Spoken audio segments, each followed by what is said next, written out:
Hello, I'm Harrison Keeley. Here's a quick look at today's top stories.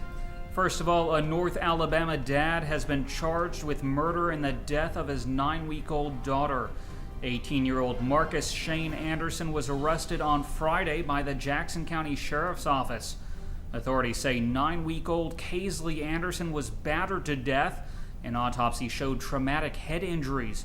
Marcus Anderson is now in jail on a $50,000 bond. Charges have been dismissed against a man authorities say admitted to raping an unconscious teen girl. Investigators say Raymond Nicholas Phillips confessed to raping the 18-year-old in 2009 after she passed out from drinking. The Hixson man had also been accused of sexual battery of a 10-year-old boy, and he pleaded guilty to that as well. That story comes to us from our news partners at WRCB. A man was found shot to death over the weekend in his car on I-24. A motorist stopped to check on a parked car in Rutherford County and found the driver dead inside. Authorities say the body of 47-year-old Jackie Graham Warpool Jr. of Smyrna was discovered about 6:30 Sunday morning. Now investigators are trying to locate the last people Warpool ever spoke with. Hamilton County Schools is looking into a new BYOD policy. That's short for Bring Your Own Device. The new policy would put teachers one step closer to allowing students to bring their own smartphones, laptops, and tablets into class. Some teachers are already passing out wireless passwords to students without permission. Still others are currently allowing students to bring in smartphones and devices to access the internet, which is against school policy.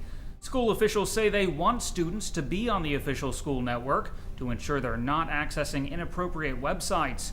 But administrators are concerned about students being on the same network that staff uses to access payroll information, grades, and other academic records. For now, Hamilton County Schools is continuing to ramp up its wireless networks and increase bandwidth across the system. And Superintendent Rick Smith says 3 schools, all on Signal Mountain, will likely pilot the BYOD policy next year to make sure teachers, students, and parents are comfortable. Officials say the vandalism of a Salvation Army store in Dalton, Georgia may be linked to a national boycott of the Christian charity. Windows were smashed, a truck was spray painted, and graffiti covered the outside of the shop. The vandals also spray painted the anarchy symbol and the words, "Love all, fear none." One Dalton police official says it's possible the vandalism was inspired by those who view the charity as anti-gay, even though the Salvation Army pledges to serve the needy without discrimination. Finally, Vic Grider won't be coaching football at Cahola Creek High School after all.